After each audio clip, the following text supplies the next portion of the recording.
Welcome to a very special live episode of Buckeyes Tomorrow Morning for Thursday, February 8th. I'm your host, Tom Moore. The Akron game in 205 days, the game against Michigan in 296 days. It has been, Tony Gerdeman, 38 days or so since the Buckeyes last played a football game, which was also the last time we got to talk to Ryan Day before Wednesday.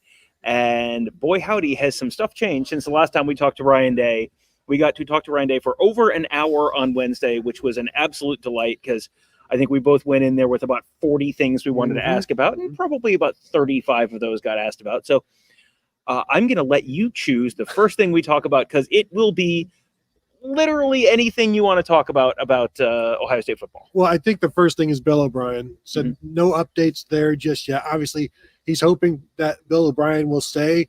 And listening to Ryan Day talk over that hour, everything he said about Bill O'Brien was something that this program could use in terms of the offense and just the experience, the ability to nitpick the offense, nitpick the terminology, the teaching aspect of it, and improve all of that. And, of course, take the play calling off of Ryan Day's plate and just provide Day with the ability to be more of the CEO, as everybody talks about. But the game management that you asked about with Ryan Day, so many reasons why Ryan Day wants Bill O'Brien to stay, and yet they don't know if he will. And he was at work today here in Columbus, but it's just a waiting game. I think Ryan Day said like to have everything finalized within the next week in terms of the entire coaching staff as well. But right now, just a waiting pattern. And from what I got, he really, obviously he hired Bill O'Brien, but he really wants him to be here. Yeah, no question. I know that there was that was not a universally well-received hire. Ryan Day is in with both feet on Bill O'Brien, feels, like he's going to give them everything they would potentially want out of that position and potentially free Ryan Day up to do a bunch of other stuff. And it's just a matter of, does he go to Boston College or not? And, the Pete Thamel report earlier in the week that's a decision that's probably coming over the weekend. I think that's probably about the time frame you can reasonably expect. So we will see how that goes. There was so many different interesting things in this press conference. I think we just are just gonna bounce around. Right. I think one of the most interesting things that I heard was right towards the end, not necessarily a question I thought was going to lead to a really interesting answer, but Will Howard, the transfer quarterback from Kansas State, his ability to run the football. Ryan Day basically said, yeah, we got to have a guy to, we think that having a quarterback that can be effective in the run game is going to have a real positive impact on their ability to win games late in the season. I think I know which game specifically he has in mind, but that feels like that's a real significant philosophical shift for him. Yeah, and not just Will Howard, but he said we now have 5 quarterbacks that can do it. Just to be somebody that the defense has to respect as a runner, not that they need to do it all the time, but just somebody to be accounted for by the defense. And that's what they've got in all of their guys. And so, yeah, Will Howard being a guy with 920-some yards rushing in his career. He's not a runner, though. He'll tell you that.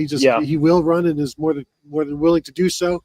But they've got a bunch of guys, 5, that are willing to do that now. And the end of the season, he said you can't win games at the end of the season, or you can't win the last game without running the ball. And we've said it for years, when that quarterback is not an option, when the defense does not respect it, then they don't have to worry about it. And he said the same thing. And so having whoever it is, Will Howard, Devin Brown, whomever, to be that guy just helps the running game, makes them a better team at the end of the season when weather has turned.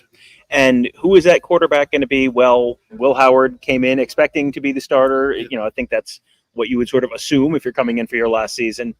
Not a guarantee, which you would obviously also not expect any, that they're going to just come in with. Even Caleb Downs is not being announced as a guaranteed starter, even though he came in as a freshman All-American and second-team All-American and all that kind of stuff. So all these jobs are going to be settled on the field this spring. Having 5 quarterbacks is great. Ryan Day has said he wants at least 4 scholarship quarterbacks. He's played with less than that at times. They got 5 now. It's great. That's wonderful. How the heck do you balance getting all of these guys snaps this spring? Because you've got 3 guys. 3 of those quarterbacks have never been through a spring here before, and one of them just got here a month ago, and one of the guys who has been through a spring. This is just that's going to be a real challenge this spring.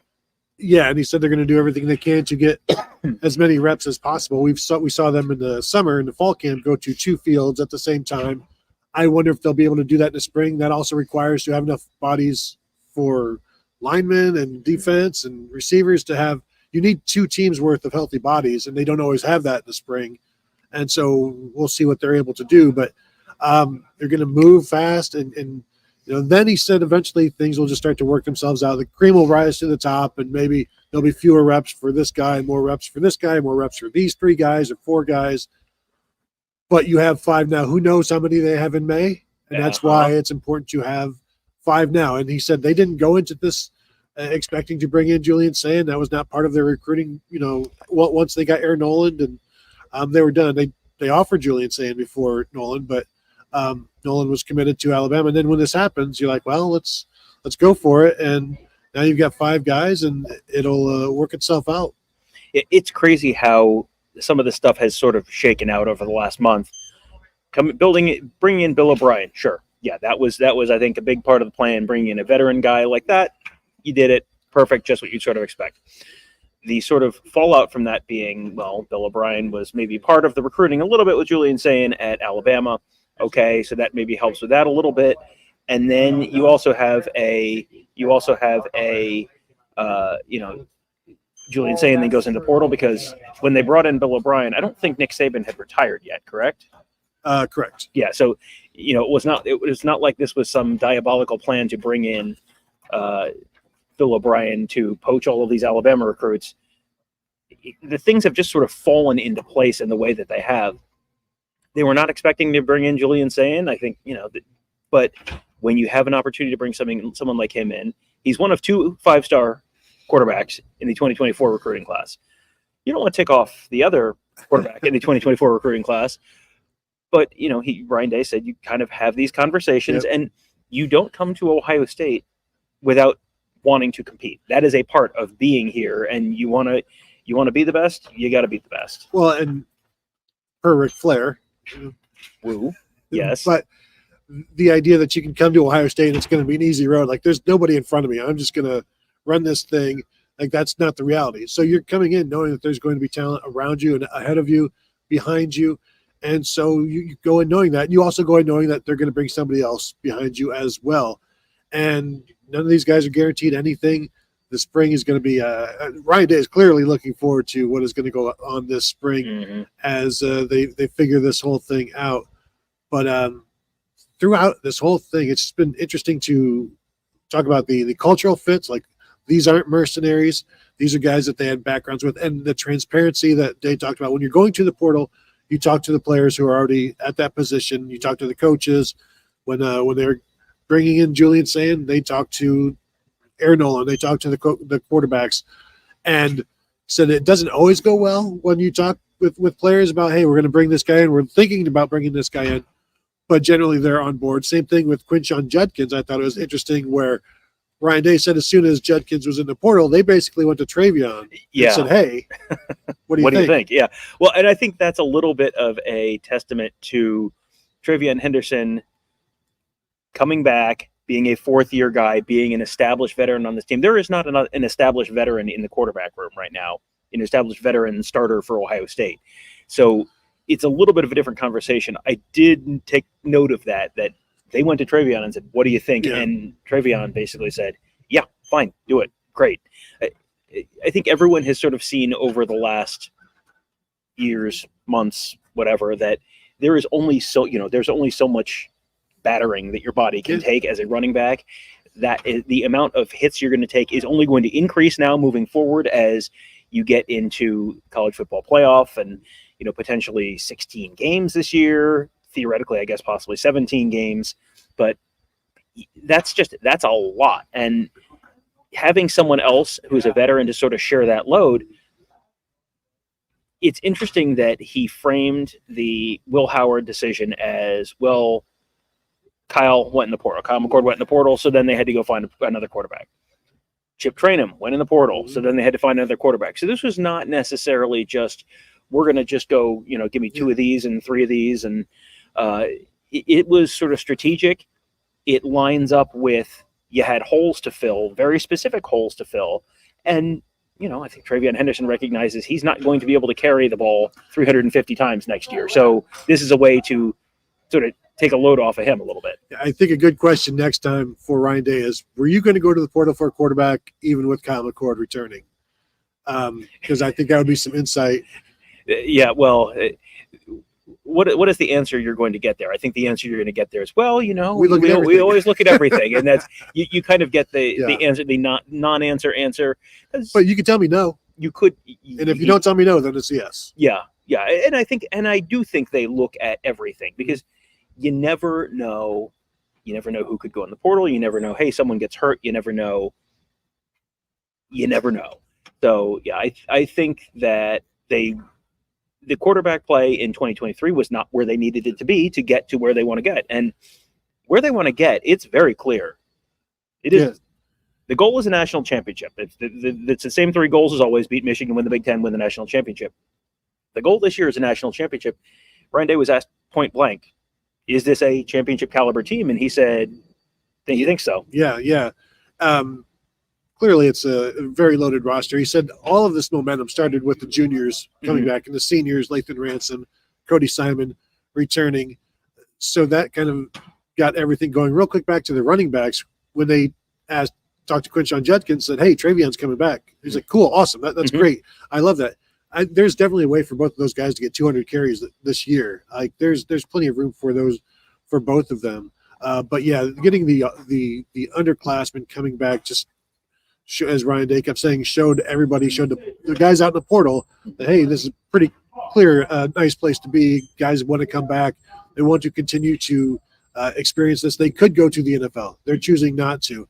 And so I think that speaks volumes. That does as much recruiting as maybe as NIL, probably not, but as much as the coaches do, at least. Well, I think that goes back to watch what they do, don't listen to what they say. And yeah, it's real easy to say, oh yeah, it's a brotherhood, and oh yeah, it's a we feel like there's unfinished business. Day said even for Marvin Harrison, jumping to the NFL wasn't 100% guaranteed lock, and even as a top 5 pick like he's going to be, there was still a little bit of that sense of unfinished business where it was not sort of an instantaneous snap of the fingers decision. The fact that you had all of these guys come back, that's, everyone wants to point to this and say, well, NIL. Okay, sure. You can't, if you're going to be even a 2nd-round pick, 3rd-round pick, whatever you're making in NIL next year is not going to be what you would make in the NFL. So there has to be, you're not holding people against their will. So there has to be a little bit of a, shared mission. And the way Ryan Day talked about those guys, it sounded like Jack Sawyer was kind of the ringleader of that thing and really kind of drove that group. We had a conversation on the Huddle board presented by Jeff Ruby Steakhouse at BuckeyeHuddle.com about who might be the Blocko guy. When he talked about that, I thought I might move Jack Sawyer a little higher on my list in terms of who is the Blocko jersey this year. Just if you were kind of the guy who, back in the day, the Mike Doss coming back, and that sort of was one of the big moments of that 2002 season, Jack Sawyer being one of those guys who maybe sort of helped ringlead this, maybe he's in that conversation. Yeah, I will say no defensive back in Ohio State should ever give up the 2 for the 0. For the well, that's true. Yes, yeah. Just throw that out there. But yeah, the juniors coming back, and Ryan Day said they also understand you can't win it all right now. They understand that this is a long process. They're not even to spring ball yet. So they have that kind of understanding. It will be interesting to watch because a lot of those veterans aren't going to be doing much this spring. They're going to be coaching. They're going to be pushing guys. They're going to be getting the younger guys, kind of paying it forward so that when they leave, or in October, when they need somebody else to step in, these guys are ready. So you're going to see a lot of assistant coaches, I think, for the Buckeyes this year because you don't need JT Tuimoloau. You don't need Jack Sawyer out there getting after the quarterbacks. The quarterbacks actually need time to throw. Now the offensive line does need some work, but according to Ryan Day, he also likes the offensive line. Yeah, I think they feel like they're in a better spot with the offensive line now. And I saw while we were waiting to start, someone said only one question about the offensive line. There were at least 2 or 3. There were a few about the line. And there were some about specific guys, and is Josh Fryer maybe going to look at getting kicked inside from tackle to guard and that kind of stuff. But just sort of broadly speaking, it does feel like they're in a better spot now than they were a year ago. Because last year at center, for example, Luke Whippler was sort of a surprise departure, and then they kind of looked around and went, huh, what? Where did everyone go? And this year, you have Carson Hinsman back, who started for you all last year. You got Seth McLaughlin, the transfer from Alabama. He gives you, again, significant veteran presence, a lot of snaps, a lot of cult. If I had 4 questions for Ryan Day today, I was going to ask him about. Tim. What if they're quickies? I was going to ask him about bringing in transfers from a program like Alabama. Do those guys get up to speed maybe a little quicker than bringing in a transfer from ULM last year, Vic Cutler? You've just spent the last 3-4 years playing for Nick Saban.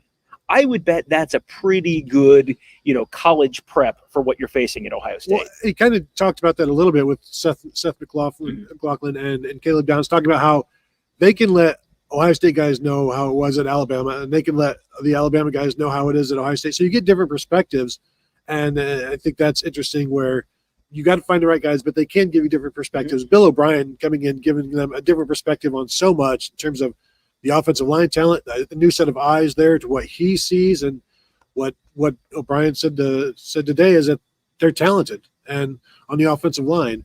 And we've talked here. I believe they have the guys here to get it done.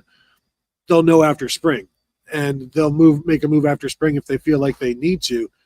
But I think everybody's a year older. Mm-hmm. You've gotten better.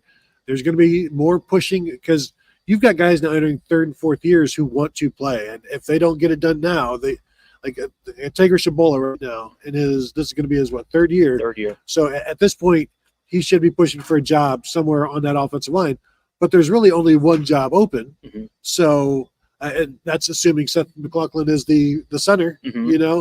So there's not a lot of room. So it creates this very physical logjam. Somebody's going to come through that, and mm-hmm. it's going to be for the better for the offensive line. But yeah, they are much better off now than they were at this time a year ago. We've talked in the past about the panic, the wavering in Ryan Day's voice at the end of spring when he's like, oh, because remember at this time, at the end of spring, Zen Michalski was the starting right tackle, and Josh Fryer was the starting left tackle. That's mm-hmm. where they were. Yeah, and by the end of the year, Zen Michalski was not someone you really heard a lot about. Josh Fryer had flipped to the right side, of course, bringing in Josh Simmons last year. Simmons, I think people looked at the number of penalties at San Diego State and went, oh, this guy's a bum and he can't play. Well, redshirt freshman, and then improved so much during the course of last year. Now he's got he's got the spring. He was not at Ohio State last spring, so he's still not been at Ohio State for a full year. You got another year where now you're taking first-team reps, and however often you're taking them against Jack Sawyer or JT Tuimoloau or Caden Curry or Kenyatta Jackson or whoever it is, that's only going to help. He's now played next to Donovan Jackson for another year. That's going to help. You've got, Donovan Jackson has another year in the system under Justin Fry. The offense is not going to change. It doesn't sound like too significantly. You're not bringing in Bill O'Brien to run the Bill O'Brien offense. You're bringing in Bill O'Brien to help supplement the Ryan Day offense. And Day talked about the fact that they're going to make like terminology tweaks and that kind of stuff during this time of the year, figuring out, hey, why do you call it that? But this is not coming in and installing a whole new offense. So this is an offensive line that should be. Last year they were starting from square one. This year, for personnel and schematic reasons, it should be far further along the road than that. Yeah, he said you can't let the offensive coordinator come in and just change the offense because coordinators come and go. So you're going to lose a guy after a couple of years. I think you tweak it, you add to it. Like when Mike Yursich came in, they brought in some under center stuff, and so Ryan Day talked about how he really likes Bill O'Brien's empty sets, and so you see some of that. But you enhance, you figure out what works for the guys that you have, and then you go from there. And part of the spring is figuring out what works best with their offense, because you've got whatever quarterback it's going to be. It's going to be different than last year's quarterback. The offense is going to be different. So how can you enhance that? How can you get the most out of that? How can you be creative as well? I think creativity, you've got a lot of things to work with, but you can't also get the paralysis by analysis type of stuff. Well, and I think what they're going to bring in and what they're going to get creative with is going to be functionally basically the same package for all 5 quarterbacks. Yep. You're obviously going to have a lot more for the older guys who are a little more up to speed on the college game than it is for the true freshmen. But all 5 guys can run. You don't have the Kyle McCord where it's like, yeah, I mean, technically he can run in the way that we all can run. Yes, I mean, sure, I can run. He has legs. Yeah, he is a mobile quarterback in that he is not permanently stationary, but he's not also, Devin Brown, Lincoln Keenholz are a little more mobile. And you've got guys in that room now. Will Howard, who I think we said earlier, said he's not a running quarterback. I mean, he has the stats of a running quarterback. So I think, the Will Howard level of mobility is going to maybe be different than the Devin Brown level of mobility and so on down that line. But functionally, it's going to be largely the same package for everyone, which will probably help them get through more of those reps. We talked about the question at right guard, and do you kick Josh Fryer inside and put Luke Montgomery there? The answer on that was basically, yeah, we're looking at everything. Yeah. So said Fryer will get some snaps at right guard. He's at right tackle now, but they're going to take a look at it. Yeah, and you have time to do this. You have time to shuffle guys around. You don't want to be shuffling guys around the 3rd week of August. If you're doing that the 3rd week of March, that's fine. Yeah. You should be shuffling guys around the 3rd week of March. That's when you need to find your best 5. And I think you've got your top 5, your best 5 this year is going to be better than your best 5 last year. I think you're also probably going to have guys 6 through 8, 6 through 10, assuming you don't lose a ton of guys to the portal after the spring. Guys 6 through 10 should be probably substantially better as well. There are going to be guys 6 through 10 who were 1 through 5 last year. Yeah. So that's a considerable improvement. Can I switch to defense real quick? You sure can. This is something Ryan Day just kind of said in passing when talking about the improvement over time of offensive line or wherever.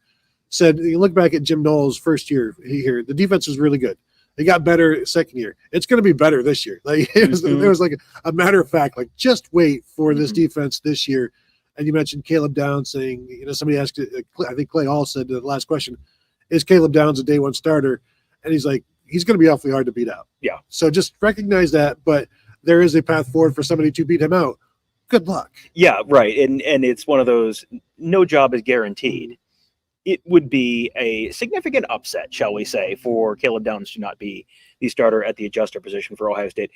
So if Caleb Downs is an adjuster, Tony, yes, and Lathan Ransom is back at the bandit position, well, Tony, what does that leave for Sonny Styles? Well, and I asked Ryan Day, what does that leave for Sonny Styles? And could he be moving to linebacker?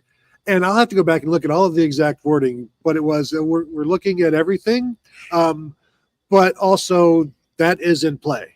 Because he can do a bunch of different things, and they're going to talk to him about it. But remember, Sonny Styles said a year ago, somewhere in I don't know when it was, during the season, before the season, somewhere maybe in camp, I know my future is probably at linebacker. So Day talked about when you make these position moves, whether it's Josh Fryer to right guard, Cade Stover to tight end, Chip Trainum to running back, they have to be on board with it. And from what we know of Sonny personally, the player, the teammate, he would be completely on board with this, not just because he knows that that's probably his future, but whatever is best for the team, he's willing to do. Plus, he can do a lot of different things with his versatility that maybe suits better closer to the line of scrimmage than away from it. So this is, again, the experimenting that Jim Knowles talked about, experimenting with Sonny Styles last spring. There's going to be different levels of it this spring. Yeah, and again, they just have more pieces, more proven pieces there. Last year, even Josh Proctor at that adjuster position turned into a really pleasant surprise. But this time last year, we were kind of looking at Josh Proctor and going, well, maybe it'll happen at some point. There are guys in that kind of spot right now where you've heard good things, but you haven't really seen it on the field consistently. Like Jaden Ballard at the wide receiver position. Could it happen? Sure, maybe. It hasn't happened yet. Doesn't mean it can't happen. That was sort of where Josh Proctor was this time last year. So then for Josh Proctor to turn into what Josh Proctor turned into was a real pleasant surprise. Now you have, if Caleb Downs is back there, I think you're feeling even more confident in him. Plus, you have Malik Hartford back there who was this time last year, a completely unproven true freshman. And now you come in and he's at least played some as a true freshman, which tells you something about what they think of him. So that was, I think, that was kind of the big secondary talk. There's not a lot of questions about the corners. Other than, I don't feel like there is a lot of questions about the corners. There was question about Tim Walton, who coaches the corners. Tim Walton, however good your January has been, friends, Tim Walton's having a better 2024 than you are.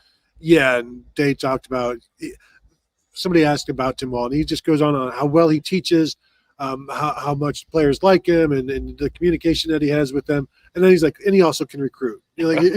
Big if true. But it's the development, it's the teaching, it's that aspect of it. It's the cultural fit. It's the fact that he is a Buckeye and wants to win a championship here as well. But then also he can bring in the talent that will allow all of the teaching to become more beneficial. So, yeah, the corners, like, what is there to talk about? I do think it is interesting, though, that if there was no Caleb Downs and Denzel Burke did go, Ohio State would be going into spring ball with Malik Hartford and Jermaine Matthews, and I don't think they'd be worried about it. I don't think so, because those are guys who you saw as true freshmen do enough that you'd go, okay, if you're doing this as a true freshman, you're going to be fine moving forward. Caleb Downs is a true freshman last year.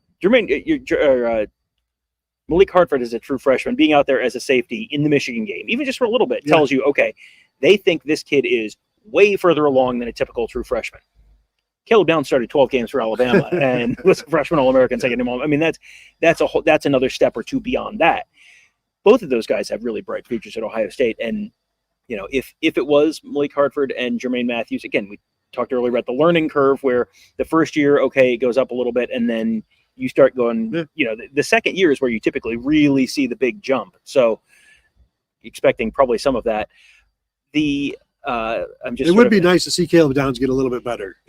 I think there might be a little more in there, but he's definitely someone who, between the conversations about the work ethic and the focus and the film study and all that kind of stuff, the reason you're further along is because you are more maximized at this point of your career than a lot of other guys are. One interesting thing was the 10th position coach, which is still an open question as to what's going to happen with that. And open wound. And is, you know, the Bill O'Brien position is full for now. We'll see if they need to fill that position again. But you do have that one extra spot. And is that going to be James Laurinaitis as linebackers coach? Is that going to be a defensive line coach in waiting kind of thing? There's been lots of stuff thrown around about that. There was something thrown out at one point about, you know, Day's thinking about bringing in a special teams coach again. But I asked him a question that was only sort of vaguely related to this. And he just sort of said, you know, something that was essentially along the lines of, well, you know, I mean, I'm probably going to, you know, take a look at a bigger role with special teams myself, where we've seen that with Ohio State head coaches before, where Jim Tressel was the special teams coach on Jim Tressel's teams. It's interesting. The fact that he threw that out there kind of made me think this might be more than just getting thought about. This might be what you're leaning towards, and then that 10th spot goes somewhere else. Well, and he also said Matt Guerrieri can also, as a special teams background, and he could fulfill that role. So that's all going to be worked out. So really feels like I don't even know why at this point they would go to just a special teams coordinator when they have solutions for it. I think maybe it comes down to the fact that if they can't find – if Bill O'Brien leaves, the trickle-down effect of all of this, if Bill O'Brien leaves and they can't find somebody that he trusts to hand over the play calling to, because he said – you're not just going to hire somebody and you go, here, you call plays. It's got to be the right guy. You can go hire an offensive coordinator or a quarterback's coach, but it doesn't necessarily mean you're going to give them the keys because they may not be the right fit. So if Bill O'Brien leaves and they go get a coordinator or a quarterback's coach, but Day has to keep the play calling, that takes him away from special teams, which may force their hand a little bit, may convince Day that his hand has been forced to go with a special teams coordinator. But at this point, it also feels like, as they said, this will all shake out in about a week. We've been wondering about, you know, is Jason Taylor still in the mix? Today is signing day. Once this is all done, maybe then can they move forward with a new position coach or an additional position coach? Once everything is signed and dotted in terms of the recruits, now you're free to go basically, or people are free to leave if they want to. You know?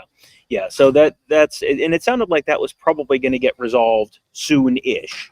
This is not imminent like today, but you know, in the next week or two. I think he said like the week, 10 days, something like that in terms of a timeline. So I'm expecting news on that front soon-ish. I know every day that goes by, everyone's like, why isn't there a decision yet? And it's, well, because it's January 7th. And if it's, when it's January 9th, it's still not a crisis just yet. But spring ball is also a month away. So you do want to kind of get that staff filled out. You would like to know, hey, who's going to be the offensive coordinator and how is that going to fit in? And Day was asked at one point about, so when you decided to give up play calling, he's like, whoa. I didn't say I've decided that yet. It's sort of in the works. I asked him about sort of the late close game situations where, for example, Notre Dame has the ball. It's 2 minutes left, 3 minutes left, whatever it is. They're driving. You're trying to figure out when you're using your timeouts on defense. You're trying to figure out how much time you have left. You're trying to figure out, okay, if and when you get the ball back as your offense, as the guy who's calling the plays, what am I going to call? How much time do I have? As the clock ticks down, how does that change what I'm going to call? You're trying to do 4 things at once.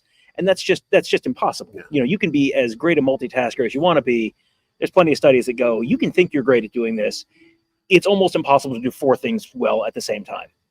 So for Day, yes, getting that off his plate, if it is like Bill O'Brien calling the plays, sure, that takes one thing off his plate. But he made an interesting point, which is sort of the flip side of that, where if you're deciding, do I want to go for it on 4th and 2? If I'm the play caller, I know what play I'm going to call already, and I know I have confidence in this play or don't. If I have someone else calling plays, well, that maybe changes. Do I know that they have a play in mind? Do I know, hey, this is something I have a high degree of confidence in or not? That's sort of an interesting perspective on that, because I have always looked at that as a very delegate it, handle your CEO kind of responsibilities. But that was an interesting sort of angle to that. Yeah, the communication needs to stay there in terms of how do you feel about this play? Because it's something where you're practicing all week. This is our 4th and 2, or this is our 2-point conversion, where you prepare during the week for that. But then talking about when you are calling the plays, you have complete control.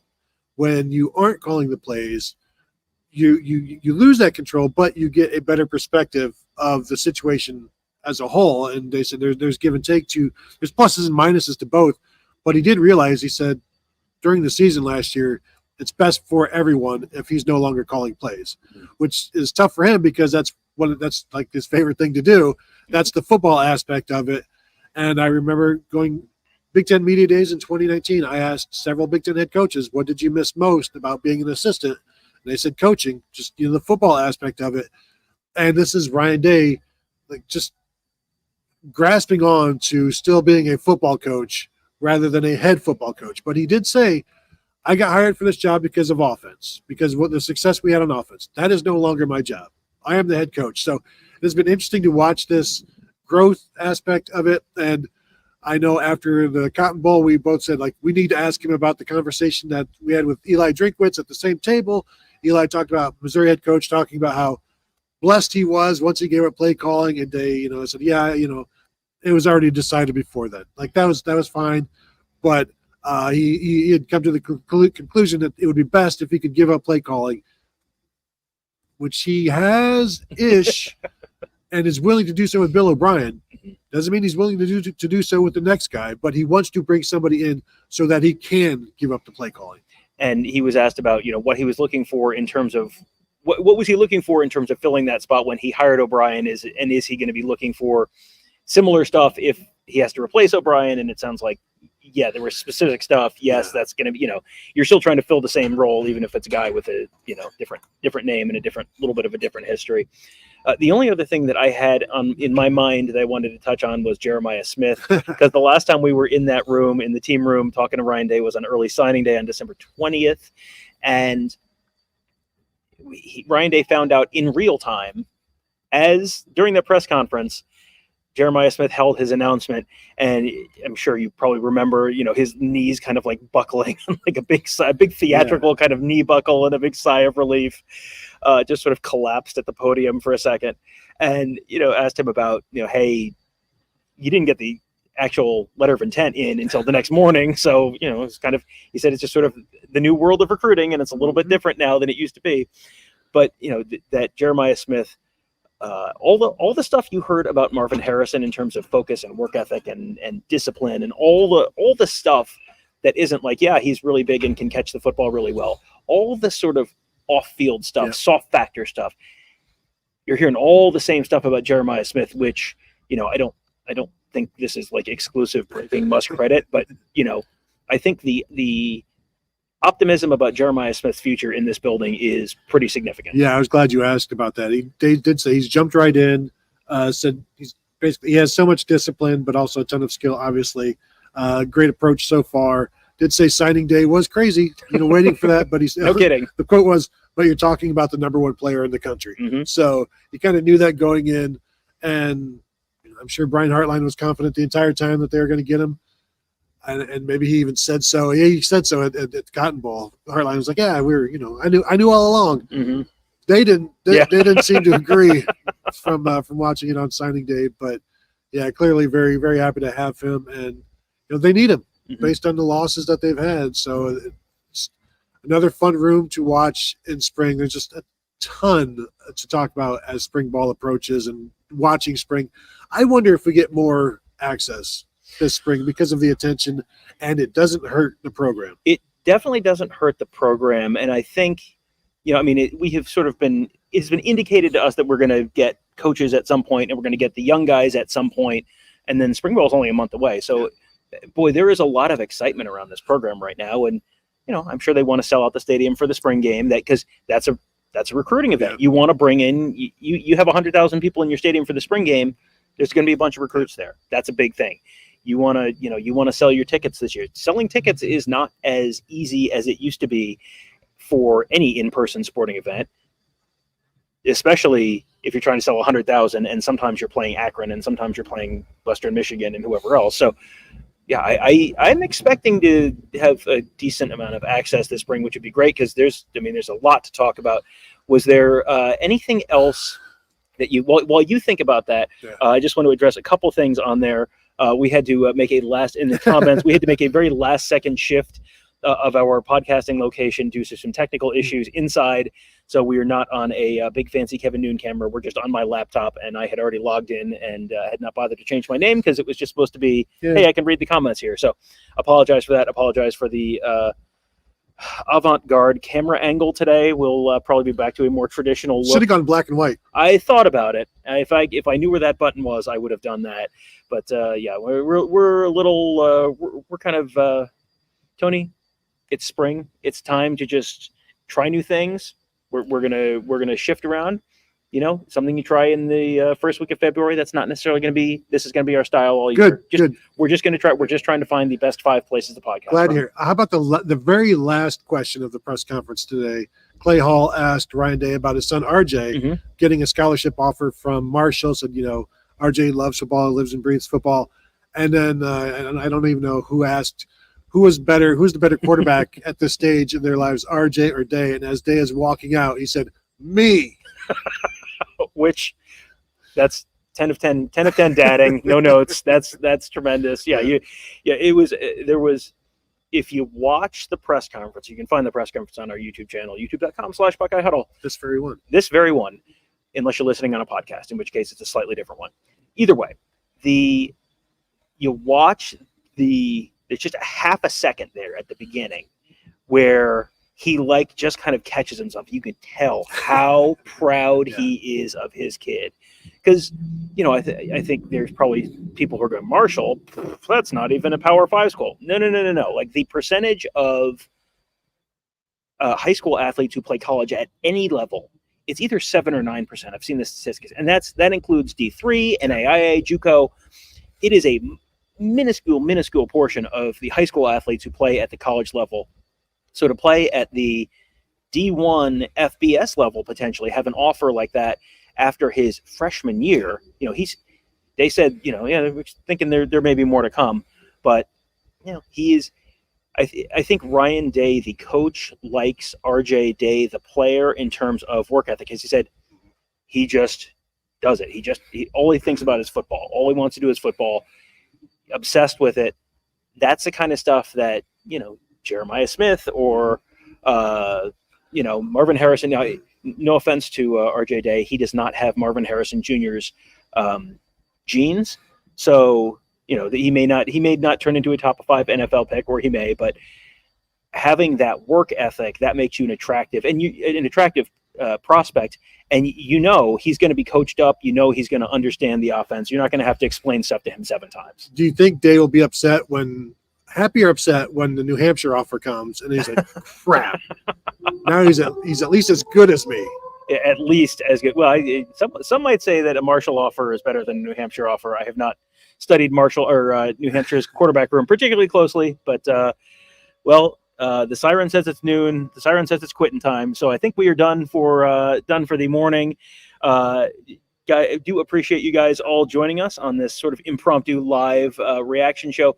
We will probably do a morning show with some of these Ryan Day clips so we can go into a little more detail in some of the coming days. I started writing down, here's all the stuff he said about quarterbacks, and it's like, boy, we could do 45 minutes on just the quarterback position, it feels like, and the coaching position and all that kind of stuff. So we will have those shows coming up for you very soon. Special guest appearance by Kevin Noon. Hi. His equipment's not working, and neither is he. Always nice to have Kevin join us. Thank you guys all. You should have waited, dude. You should have waited. Thank you guys all for joining us. Have a great day. We will talk to you tomorrow.